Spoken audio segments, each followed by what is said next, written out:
जो हमारा display section था, डिस्प्ले सेक्शन के अंदर हमने ये देखा था कि 5 वोल्ट प्लस माइनस बनाने के लिए हमारी एक आईसी लगी हुई है।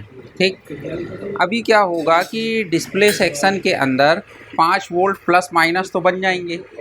5 वोल्ट प्लस माइनस के साथ साथ हमारी जो डिस्प्ले सेक्शन है, यानी जिसको हम लोग लाइट सेक्शन अपना बोलते हैं, तो डिस्प्ले के साथ साथ लाइट सेक्शन भी हमारे लिए इम्पॉर्टेंट हो जाएगा। क्या हो जाएगा? लाइट सेक्शन का मतलब ये है कि हमारा जो भी डिस्प्ले है, डिस्प्ले में क्या होना चाहिए? लाइट भी आनी चाहिए। ठीक, तो लाइट जो है हमारी आने के लिए हमारी जो भी मोबाइल कंपनी है, मैन्युफैक्चरर हैं, उन्होंने क्या किया है, एक लाइट आईसी लगाई है। लाइट आईसी का मतलब ये है कि हमारा एक बूस्ट कन्वर्टर सर्किट लगाया गया है। क्या लगाया गया है? बेसिकली वो लाइट आईसी नहीं, बूस्ट कन्वर्टर सर्किट है। क्या है? बूस्ट कन्वर्टर सर्किट का मतलब ये होता है कि जो सेक्शन या जो आईसी हमारा क्या करे, वोल्टेज को बूस्ट कर दे, वो हमारा बूस्ट कन्वर्टर सर्किट हो जाएगा। ठीक, अब बूस्ट कन्वर्टर सर्किट का मतलब ये होता है कि अगर हम कम वोल्टेज दे रहे हैं तो हमें ज़्यादा वोल्टेज मिले। ठीक, तो ये जितने भी हमारे मोबाइल आते हैं, इनके अंदर जो डिस्प्ले की बैकलाइट होती है, तो बैकलाइट के अंदर एक एलईडी नहीं लगी होती है। ठीक, कई सारी एलईडी लगी होती हैं। जब भी डिस्प्ले को अगर आप खोल के देखें तो उसमें जो एलईडी लाइट हैं वो कई सारी लगी हुई हैं, और वो जो कई सारी लाइटें जब जलती हैं तो जो डिस्प्ले के अंदर जब लाइट जाएगी तो क्या होगा कि उसके रिफ्लेक्टर के थ्रू लाइट रिफ्लेक्ट होकर पूरी डिस्प्ले के ऊपर आ जाएगी। ठीक, अब एक फॉर एग्ज़ाम्पल के लिए समझ लेते हैं कि अगर हमारी एक एलईडी है, एक एलईडी लगी हुई है, तो इसको काम करने के लिए 3 वोल्ट चाहिए। ठीक, अब अगर इसी के सीरीज़ में एक और एलईडी हमने लगा दी, तो ये क्या है? इसका एनोड सिरा है, ये कैथोड सिरा है, ये कैथोड है और इसका ये एनोड है। तो अब क्या होगा कि अगर हम यहाँ पर पॉजिटिव सप्लाई दें और यहाँ पर निगेटिव, तो ये एलईडी जल जाएगी कि नहीं जलेगी? तो इसको क्या चाहिए? 3 वोल्ट। अब यहाँ पर सीरीज़ में 2 हो गई, तो हमें इसको जलाने के लिए कितना वोल्ट चाहिए? 6 वोल्ट। अगर इसी जगह पे हम एक और लगा दें 9 वोल्ट, ठीक, एक और लगा दें, तो ऐसे ही हमारे वोल्टेज प्लस होते जाएंगे कि नहीं होते जाएंगे? अभी हम इसको जलाने के 3 वोल्ट, 3 6, 3 9, 15, ठीक, जितनी एलईडी बढ़ाते जा रहे हैं, 1 2 3 6, 18 वोल्ट चाहिए कि नहीं चाहिए? एक और आ गई। ठीक, 1 2 3 4 5 6 7 8, 8 एलईडी लगा दी।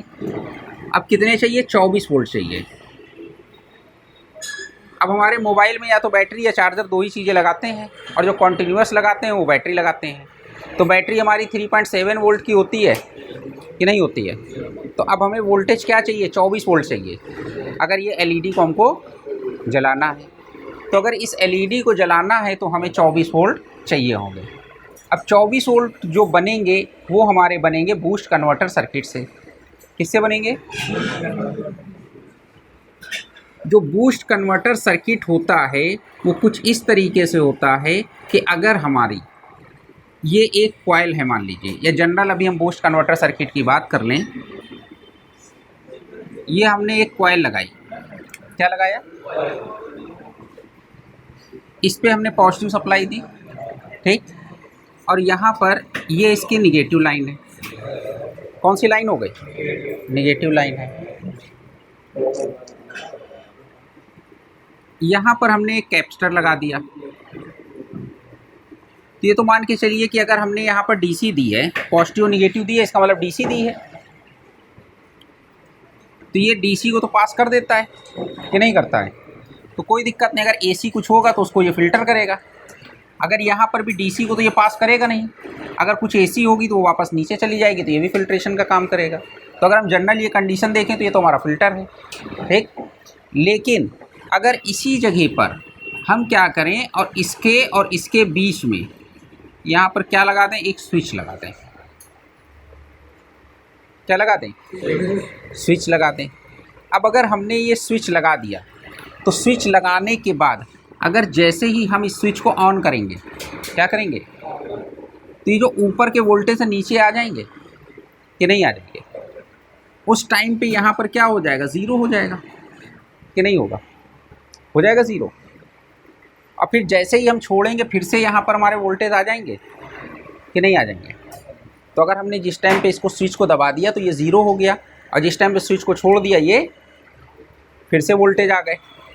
अगर इस स्विच को हम जल्दी जल्दी ऑन ऑफ करते रहें, क्या करते रहें, जल्दी जल्दी दबाते रहें, तो क्या होगा, यहाँ ज़ीरो होगा, फिर वोल्टेज आएगा, फिर ज़ीरो होगा, फिर वोल्टेज आएगा। जब ये हम इसकी स्पीड को फास्ट कर देंगे, क्या कर देंगे, फास्ट कर देंगे, तो यहाँ पर जो हमारा वेव्स बनेंगी वो कुछ इस तरीके की बन जाएंगी। अभी जो हमारा वोल्टेज चल रहा था वो मान के चलिए ऐसे चल रहा था, ठीक। अब ये वोल्टेज की क्या हो गया, चेंज हो गया, यानी ये वोल्टेज हमारे बन गए स्विचिंग वोल्टेज। कैसे बन गए? अब ये जो इसके अंदर ये स्विचिंग फ्रीक्वेंसी आ गई, ये सिंबल साइन किस चीज़ का है, फ्रीक्वेंसी का है। तो इसका मतलब ये प्रॉपर्टी किसकी हो गई, एसी की हो गई। तो अब हमको इसको क्या करना पड़ेगा, फिल्टर करना पड़ेगा। तो इसका मतलब हम क्या करेंगे, यहाँ पे डायोड लगा देंगे। तो डायोड क्या होता है कि पॉजिटिव साइकिल को पास करता है और निगेटिव को रोकता है। इसीलिए जब हमको एसी से डीसी बनाना होता है हम क्या यूज़ करते थे, रेक्टिफायर सर्किट, और रेक्टिफायर सर्किट में क्या यूज़ करते थे, डायोड। बात समझ में कि नहीं है? अब डायोड लगने के बाद में क्या होगा कि यहाँ पर जो ये वोल्टेज हैं ये अब हमारे जो एसी थे ये वापस डीसी में बन गए कि नहीं बन गए? ठीक।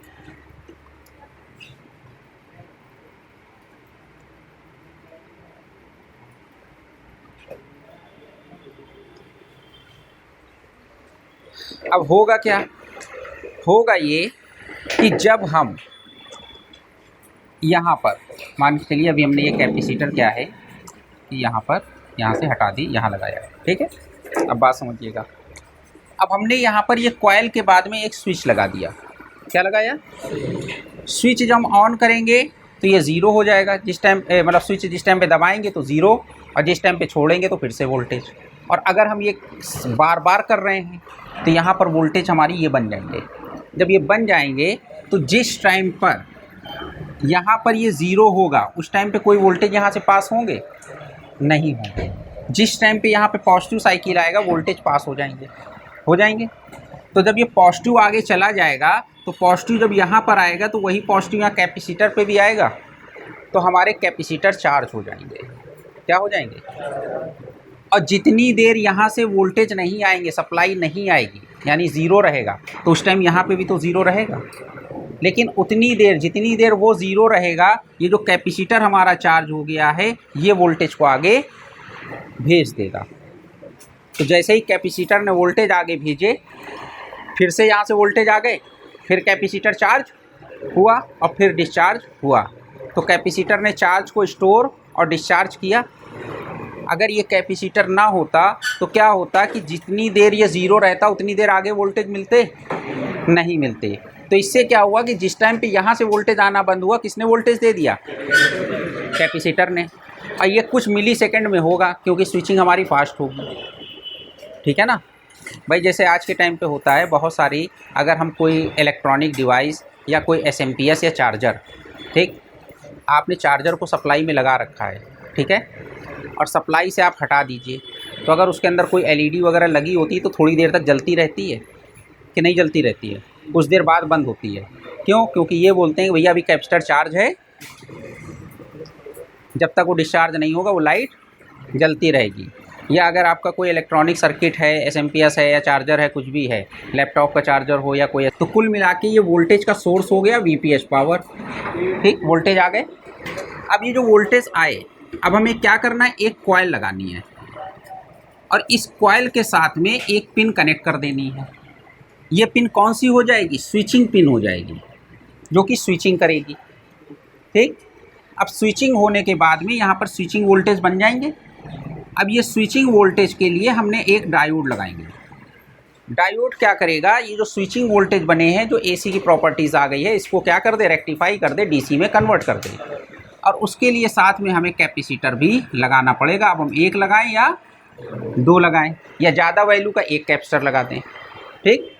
अब उसके बाद जो आउटपुट में हमको यहाँ पर एक फिक्स वोल्टेज मिल जाएगा, वो भी डीसी। अब इस वोल्टेज को हमने क्या कर दिया, अपनी एलईडी के लिए बना लिया। किसके लिए बनाया, तो इसका नाम रख दिया एलईडी ए। एलईडी का एनोड हो गया कि नहीं हो गया, हो गया। ठीक। अब ये एलईडी को तो पॉजिटिव वोल्टेज यहाँ से मिल गए। अब एलईडी को क्या चाहिए, निगेटिव चाहिए। तो ये जो निगेटिव वाली लाइन है, हम इसको भी आईसी से अगर कनेक्ट कर दें तो इस पिन का नाम क्या हो जाएगा, एलईडी का कैथोड हो जाएगा। तो एलईडी की एक पिन का नाम हो गया एलईडी ए और एक का नाम हो गया एलईडी के, कि एलईडी का पॉजिटिव और एलईडी की निगेटिव सप्लाई। बात समझ में। ठीक। अब होगा क्या, ये जो हमारी आईसी है ये क्या करेगी, इस पिन को इंटरनली उसके अंदर स्विच लगा है कि जो इसको स्विचिंग, क्योंकि इसके लिए कोई हम मैन पावर तो यूज़ करेंगे नहीं कि एक आदमी बैठा दें, क्योंकि अगर कोई मैनुअली काम करेगा तो हो सकता है, हमने उससे कहा कि 1 सेकंड में 100 बार करना, हो सकता है वो थक जाए तो 50 बार ही करे, तो हमारे वोल्टेज कम बनेंगे कि नहीं बनेंगे। लेकिन हमको तो एक्यूरेसी चाहिए ना। अब क्या है कि इस आईसी को कितनी तेज़ स्विचिंग करानी है, इस आईसी को कितनी तेज़ स्विचिंग करानी है, जितनी तेज़ स्विचिंग कराएगी उतनी तेज़ तो वोल्टेज बनेंगे। तो इसके लिए एक जो लाइन आएगी जिसका नाम हो जाएगा PWM, पल्स विथ मॉड्यूलेशन। बात समझ में। ठीक। तो ये क्या हो जाएगा कि जब आईसी को एक कमांड मिल जाएगी कि भाई स्विचिंग कराओ और कितनी तेज कराओ स्विचिंग। भाई मान के चलिए एक जैसे ये होता था, क्या होता था कि एक इनेबल पिन होती थी, तो इनेबल पिन ने सिर्फ ये बताया कि साहब काम करो, लेकिन PWM क्या बताएगा कि कितनी तेज करो, स्विचिंग फास्ट करो या स्लो करो या क्या करो। तो जब इसको ये कमांड मिलेगी कि कितनी तेज़ स्विचिंग करानी है, तो ये आईसी क्या होगा, इंटरनली स्विचिंग कराएगी। और जब ये इंटरनली स्विचिंग कराएगी तो यहाँ से क्या हो जाएंगे, ये वोल्टेज, मतलब यहाँ से ये इस पिन की स्विचिंग होगी, क्योंकि पिन ये जुड़ी है, तो इस पर्टिकुलर पॉइंट की स्विचिंग होगी, तो यहाँ पर हमारे स्विचिंग वोल्टेज बनेंगे और जो स्विचिंग वोल्टेज होंगे वो हमारे डिस्प्ले की लाइट के लिए जाएंगे। कहाँ पर कॉइल, ये कॉइल। अभी पिछला जो सर्किट बनाया था उसमें क्या लगाया था, तो फिर अगर बिना कॉइल के डायरेक्ट हम सप्लाई की स्विचिंग कराएंगे तो ये पूरी लाइन शॉर्ट हो जाएगी, डायरेक्ट अगर जोड़ देंगे। ठीक है ना। क्यों, क्योंकि कॉइल की अपनी प्रॉपर्टीज़ होती है कि उसके अंदर से जो करंट का फ्लो होता है उसको वो अपोज करते हैं। ठीक है। तो इस वजह से यहाँ पर कॉइल यूज़ की जाती है। ठीक। तो जहाँ पर भी आपकी लाइट आईसी होगी वहाँ पर आपका क्या किया जाएगा कि ये इस तरीके से कॉइल, डायोड और कैपेसिटर।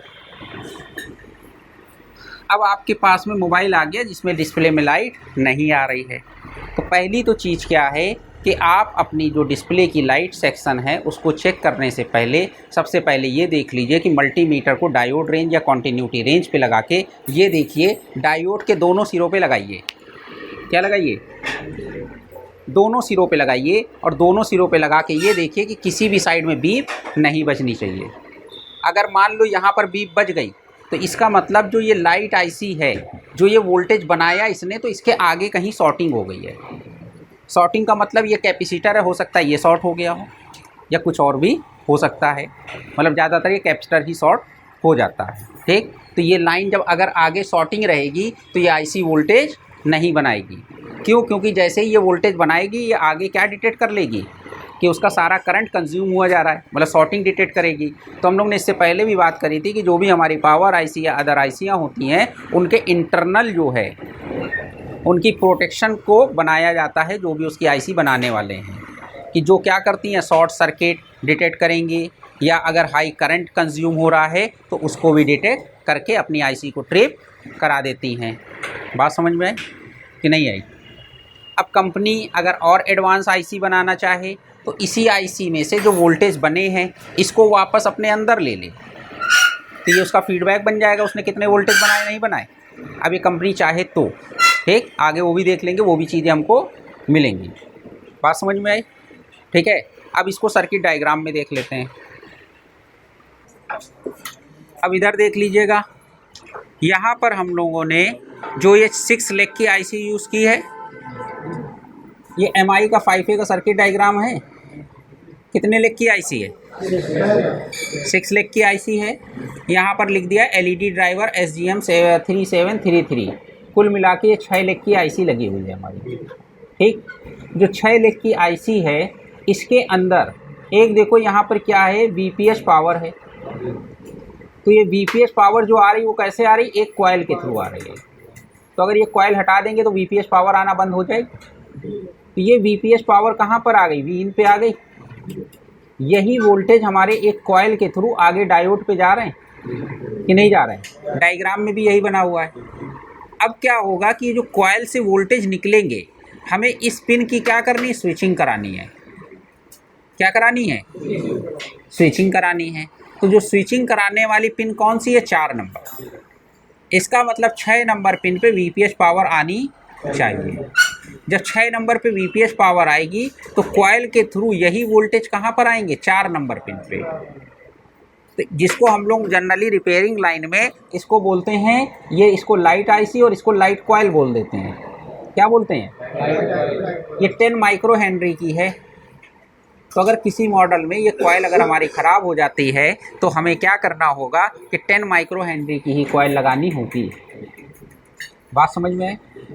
तो ये 10 माइक्रो हेनरी की जो कॉइल लगी हुई है, अब इसके आउटपुट वाले पॉइंट की स्विचिंग होगी।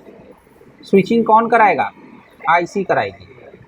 तो जब ये आईसी स्विचिंग कराएगी तो ये वोल्टेज स्विचिंग होके कहाँ पे जाएंगे? डायोड पे जाएंगे। और डायोड से निकलने के बाद ये कैपेसिटर हमारा लगा हुआ है। ये कैपेसिटर हमारा क्या करेगा? चार्ज को स्टोर करेगा। एक ये कैपेसिटर लगा है, ये भी चार्ज को स्टोर करेंगे। तो जिस टाइम पे स्विचिंग के टाइम पे यहाँ पर ज़ीरो होगा, क्या होगा? जिस टाइम पे यहाँ से वोल्टेज निकलेंगे तो ये कैपेसिटर चार्ज हो जाएंगे। और जिस टाइम पे यहाँ पे ज़ीरो होगा उस टाइम पर यहाँ पर वोल्टेज नहीं आएगा। तो वोल्टेज कौन देगा? हमारी एलईडी को कैपेसिटर देंगे जो कि चार्ज हो गए हैं। तो इससे पहले कि कैपेसिटर डिस्चार्ज हो जाए, क्या हो जाए? उससे पहले फिर से यहाँ से वोल्टेज आ जाएंगे। तो ये कॉन्टीन्यूअस काम चलता रहेगा और हमारी लाइट आई मतलब जो एलईडी है उसके ऊपर परमानेंट वोल्टेज मिलते रहेंगे। ठीक, अब इसके बाद में यहाँ पर जो है ये देख लीजिएगा, इधर देख लिया करिए क्या चल रहा है, कहाँ टहलना।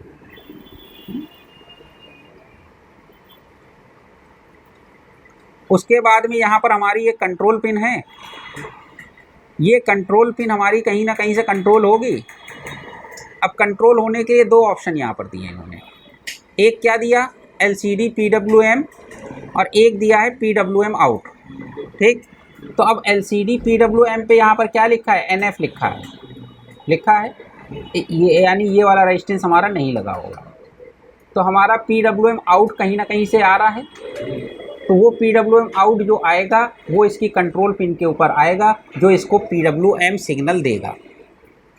यानी इस आईसी को मतलब PWM सिग्नल मिल जाएंगे, तो जिससे इसको पता चलेगा कि इसको कितनी स्विचिंग करानी है। ठीक, बात समझ में आई कि नहीं आई? तो ये जब PWM सिग्नल आएगा तो ये आईसी हमारी काम करेगी।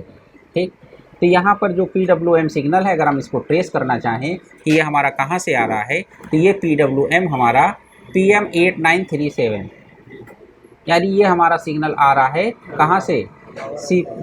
ये PM8937 है, ये हमारा पावर आईसी से। बात समझ में आई कि नहीं आई? ठीक, या अगर हम इससे कराना चाहें तो ये नाम क्या है? LCD PWM। तो जो LCD PWM है, LCD PWM ये कहाँ से आ रहा है? डिस्प्ले के अंदर से आ रहा है। कहाँ से आ रहा है? ये डिस्प्ले जैक से आ रहा है। अगर हमने डिस्प्ले जैक से अगर ये सिग्नल को यूज़ करेंगे तो जब तक हमारी डिस्प्ले लगी नहीं होगी तब तक ये सिग्नल नहीं आएगा। ये सिग्नल कहाँ से आएगा? डिस्प्ले से आएगा। तो अगर हमारी डिस्प्ले लगी होगी तभी हमारे ये सिग्नल आएंगे, यानी उस आईसी को इनेबल तभी मिलेगा जब डिस्प्ले लगेगी। अगर डिस्प्ले नहीं लगी होगी तो लाइट आईसी काम नहीं करेगी। तो दो कंडीशन बन गई। एक कंडीशन क्या है कि या तो जैसे क्या होता था पहले के जो मोबाइल होते थे उनमें क्या होता था कि डिस्प्ले लगी हो या ना लगी हो, हमारी लाइट काम करती थी। लेकिन आज के टाइम के मॉडल क्या हो गए, जब डिस्प्ले लगी होगी तभी लाइट सेक्शन काम करेगा, तभी लाइट के लिए वोल्टेज बनेंगे। क्यों? क्योंकि आजकल क्या किया जाता है कि ये जो PWM है इसका नाम आपका CABC भी मिलेगा। क्या नाम मिलेगा? तो CABC सिग्नल कब आएगा? जब आपकी डिस्प्ले लगी होगी। तो डिस्प्ले क्या करती है? CABC सिग्नल देगी आपको। बात समझ में आई? तो जिन मॉडलों में CABC यूज़ होगा, ठीक है, इसका मतलब डिस्प्ले से आएगा PWM तभी काम होगा। बात समझ में आई? नहीं आई? आ गई? तो दो ऑप्शन हैं, चाहे तो डिस्प्ले से लाइन मतलब इनेबल करा लो और चाहो तो पावर आईसी से। अगर पावर आईसी से इनेबल कराया जाएगा तो डिस्प्ले लगी हो या ना लगी हो तब भी हमारी डिस्प्ले की लाइट सेक्शन काम करेगा। चक्कर क्या है कि जो हमारे इंजीनियर थे वो थोड़ा एडवांस हो गए। उन्होंने ये देखा कि भाई जब डिस्प्ले लगी नहीं तो लाइट सेक्शन क्यों काम करे, तो उन्होंने इस वजह से उसको CABC वाला ऑप्शन दिया। बात समझ में आई कि नहीं आई? आ गई? दूसरी बात क्या है कि यहाँ पर हमारी एक LED की कैथोड की लाइन है। अब यहाँ पर ये देखो LED कैथोड, यहाँ से दो लाइनें हैं कि नहीं है? हैं, लेकिन यहाँ पर एक ही लाइन है। तो यानी डिस्प्ले के अंदर जैसे हम कोई भी अपनी पुरानी डिस्प्ले उठा के देखिए तो डिस्प्ले के पीछे पलट के देखेंगे तो आपको तीन लाइनें लाइट की दिखाई पड़ती हैं, जिस पे लिखा होता है एक पे A और दो पॉइंट पे लिखा होता है K। तो ये जो K वाली दोनों लाइनें हैं इन्होंने क्या किया है, दोनों K लाइनों को जोड़ कर एक ही पॉइंट से दे दिया। तो अब यहाँ से हमारा पॉजिटिव मिला और यहाँ से निगेटिव मिलेगा और पूरा सर्किट हमारा डिस्प्ले का कंप्लीट हो जाएगा। आ गई बात समझ में कि नहीं आई? तो अगर हमें लाइट सेक्शन को देखना है तो सबसे पहले हमको ये देखना होगा, जब भी अगर हम लाइट सेक्शन को चेक कर रहे हैं पहले तो ऑफ कंडीशन में विदाउट बैटरी चेक कर लीजिए कि इसके दोनों पॉइंट में किसी पे भी आपको शॉर्टिंग नहीं मिलनी चाहिए। ठीक है? अगर मान लीजिए ये कैपेसिटर शॉर्ट है, बात समझिएगा, तो जैसे ही VPH पावर बनेगी, क्या बनेगी? तो VPH पावर यहाँ आएगी, यहाँ आने के बाद यहाँ से होते हुए इस डायोड से होते हुए यहाँ जाएगी VPH पावर। अभी सेट ऑन नहीं किया लेकिन VPH पावर तो यहाँ पर आ जाएगी ना, कि नहीं आ जाएगी? भाई जैसे हम बैटरी या चार्जर लगाया तो जो VPH पावर बनती है वो VPH पावर जब वहाँ बनेगी तो इस कॉइल से भी आगे आ जाएगी, इस डायोड को भी क्रॉस करेगी। अब यहाँ पे कैपेसिटर शॉर्ट है तो क्या सेट ऑन होगा? तो इसका मतलब ये कैपेसिटर शॉर्ट रहेगा तो VPH पावर भी हमारी शॉर्ट हो जाएगी, यानी VPH लाइन भी शॉर्ट बताएगा। बात समझ में आई? क्योंकि अक्सर करके पानी वानी में अगर सेट चला जाता है या कुछ चला जाता है तो ये अक्सर करके ये कैपेसिटर हमारा शॉर्ट हो जाता है। तो अगर हम मल्टीमीटर से ऑफ कंडीशन में चेक करेंगे तो डायोड का दूसरा सिरा आपको जो है वहाँ पे शॉर्टिंग बताएगा। ठीक, अब मान के चलिए ये कैपेसिटर वगैरह ओके है, आपने सेट को ऑन किया, डिस्प्ले में लाइट नहीं आ रही है, तो मल्टीमीटर को आप वोल्टेज रेंज पे लगा लीजिए। क्या करिए, अगर आप डायोड के पिछले वाले सिरे पे चेक करेंगे तो यहाँ पर आपको वही VPH पावर वाले वोल्टेज दिखाई पड़ेंगे। और अगर लाइट आईसी काम कर रही होगी, अगर आप इस सिरे पे चेक करोगे तो आपको जो 26 वोल्ट 28 वोल्ट वो मिल जाएंगे, बढ़े हुए वोल्टेज यहाँ पर मिलेंगे ऑन कंडीशन पे। अगर ऑन हो या ऑफ कंडीशन हो, मतलब ऑन कंडीशन की बात करें, अगर ऑन कंडीशन में दोनों जगह पर आपको सेम वोल्टेज मिल रहे हैं, कितने मिल रहे हैं? जो यहाँ मिल रहे हैं वो यहाँ मिल रहे हैं, इसका मतलब ये आईसी स्विचिंग नहीं कर रही। जब ये आईसी स्विचिंग करेगी तो इसके इस पॉइंट्स पे डायोड के दूसरे सिरे पर आपको बढ़े हुए वोल्टेज मिल जाएंगे। अगर बढ़े हुए वोल्टेज नहीं मिले तो इसका मतलब इस आईसी ने काम नहीं किया है, आपको लाइट आईसी अपनी चेंज करनी पड़ेगी। बात समझ में आई कि नहीं आई? ठीक है, तो ये 6 लेग वाली जो हमारी लाइट आईसी है, उसके बाद में हमारे और भी मॉडल आए जिसके अंदर कंपनी ने क्या किया कि 6 लेग वाली आईसी यूज़ नहीं करी। अभी हम लोगों ने इससे पहले कुछ एक मॉडल देखे थे जिसके अंदर क्या हुआ था कि कंपनी ने 6 लेग वाली आईसी यूज़ ना करके हमारी पावर आईसी से लिया था कि नहीं लिया था। कौन सी पावर आईसी थी? ठीक, उसके साथ में और भी हमारी आईसियाँ होती हैं, जैसे कि मान के चलिए हमारी PMI 8952, PMI 8940, इन आईसीयों में भी हमारा क्या था, लाइट आईसी नहीं लगी है। 8952, 8940 इनमें भी हमारी लाइट आईसी नहीं लगी है। अब जैसे अगर हमने PMI 8952 अभी हम लोगों ने देखा था कि 8952 हमारे किन किन सेटों में लगी है, Redmi 5 Plus में लगी है। अब यहाँ पर देख लीजिए, यहाँ पर हमने कौन सा मॉडल खोला, Redmi 5 Plus खोला। अब यहाँ पर क्या लिखा हुआ, LCD बैकलाइट LED A, और यहाँ पर क्या लिखा है, K लिखा है, K1 और K2। ठीक,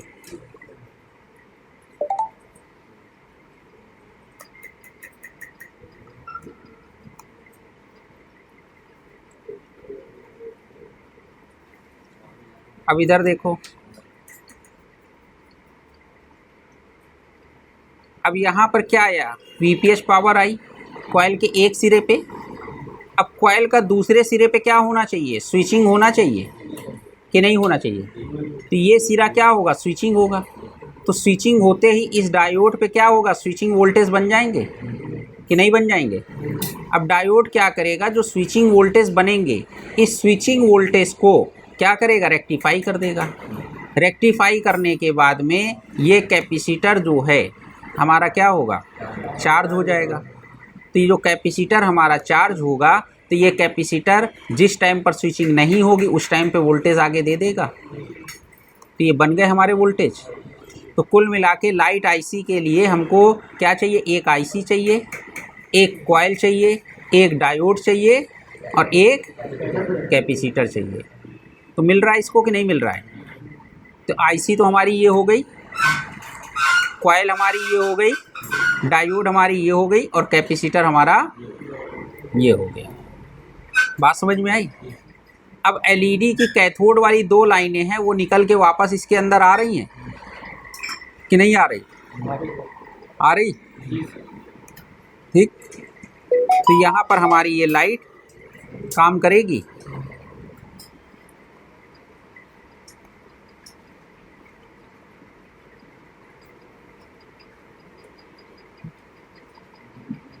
अब यहाँ पर देख लो, LCD CABC है, क्या है, LCD CABC, ये कहाँ से आ रहा है,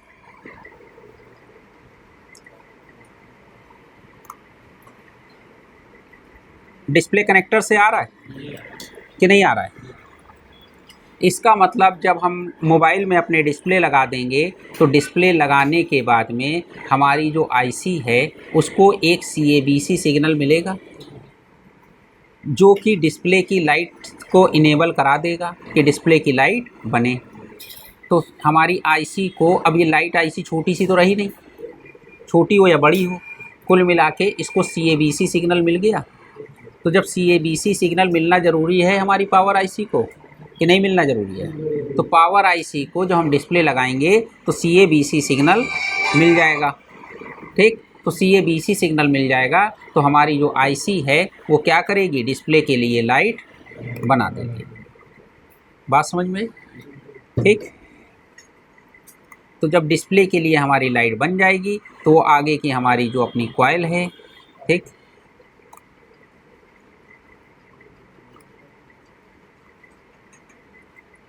इस पॉइंट की स्विचिंग होगी। स्विचिंग होने के बाद स्विचिंग वोल्टेज बनेंगे और स्विचिंग वोल्टेज आगे हमारे चले जाएंगे जो कि हमारी लाइट के लिए पॉजिटिव वोल्टेज बन जाएंगे। बात समझ में आई कि नहीं आई, आ गई। उसके बाद में अगर हम इस मॉडल के अंदर देखें,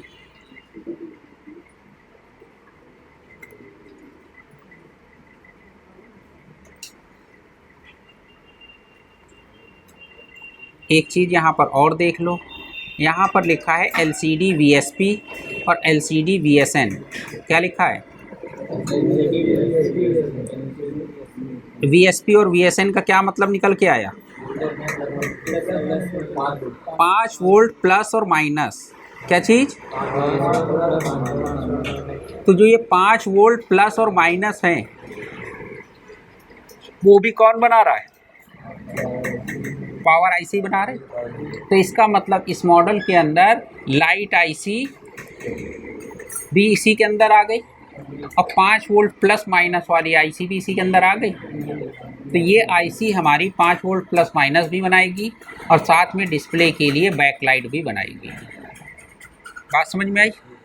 तो कुल मिला के अगर हमारे मोबाइल में डिस्प्ले में लाइट ना आ रही हो या डिस्प्ले में ग्राफिक्स ना आ रहा हो तो दोनों के लिए रिस्पॉन्सिबल हमारी यही आईसी हो जाएगी। ठीक है कि नहीं? ठीक। तो यहाँ पर LCD VSP हो गया और LCD VSN हो गया। अब यहाँ पर क्या किया गया है? V डिस्प्ले पॉजिटिव, मतलब वो पॉजिटिव आउट, और यहाँ पर निगेटिव हो जाएगा, निगेटिव आउट। और कंपनी ने क्या किया कि जो पॉजिटिव आउट वोल्टेज है इसको वापस इसके अंदर ले लिया तो वो उसका अपना फीडबैक बन गया। ठीक। अब ये कंपनी के अपने डिपेंड करता है कि उसको फीडबैक लेना है या नहीं लेना है। तो उसको फीडबैक की अपनी ज़रूरत थी कि ये वोल्टेज सही बने या नहीं बने, तो इस पिन से उसको पता चल जाएगा कि सही वोल्टेज बन गया। बात समझ में? तो ये जो हमारी आईसी कौन सी लगी हुई, 8940 लगी है, कौन सी लगी है? 8952।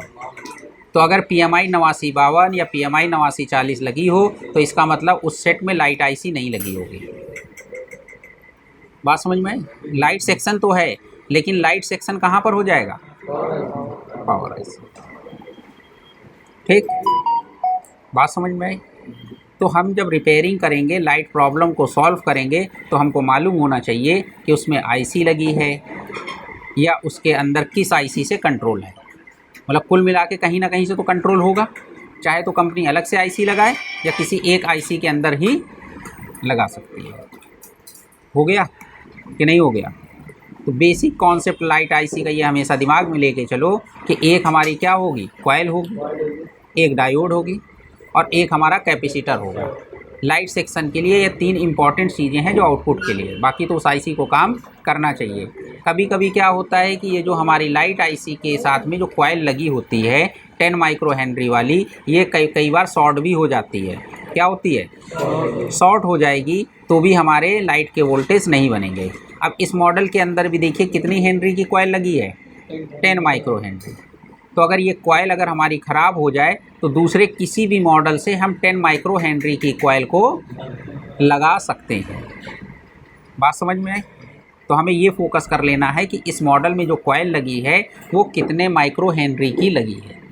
तो अगर ये 10 माइक्रो हेनरी की कॉइल किसी भी मॉडल में लगी हो तो वहाँ से निकाल के हम लगा सकते हैं, किसी भी मोबाइल में किसी भी सर्किट में लगी हो। कुल मिला के हमको यहाँ पर 10 माइक्रो हेनरी की कॉइल लगानी है। बात समझ में? मतलब ये कोई भी कॉइल से रिप्लेस नहीं कर देना है कि किसी भी कॉइल से रिप्लेस कर दो। 10 माइक्रो हेनरी की कॉइल चाहिए। कॉइलें तो और भी मदरबोर्ड में हमारे बहुत सारी लगी होती हैं, लेकिन ये नहीं कि कोई भी उठा के कॉइल किसी से भी इसको रिप्लेस कर दो। हमें जो भी रिप्लेस करना है उसको 10 माइक्रो हेनरी। अब देखो यहाँ पर कितना है कॉइल, तो ये भी है, ये कितना है? 4.7 माइक्रो हेनरी की।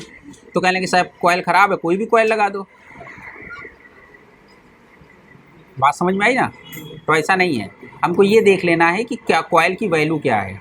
10 माइक्रो हेनरी की है तो 10 माइक्रो हेनरी की कहीं से भी लगा दो। ठीक है? तो आपको अपने पास में जो भी सर्किट डायग्राम हो उसमें ये देख लीजिए कि कौन सी आईसी लगी है और कौन से उसके पिने हैं। बाकी बेसिक आर्किटेक्चर जो सबसे पहला डायग्राम हमने आपको बताया कि बूस्ट कन्वर्टर सर्किट का ये कॉन्सेप्ट होगा, तो उस चीज़ को दिमाग में रख के चलो, फिर कोई भी मॉडल हो उसके हिसाब से उसको कंपेयर कर लो। ठीक है?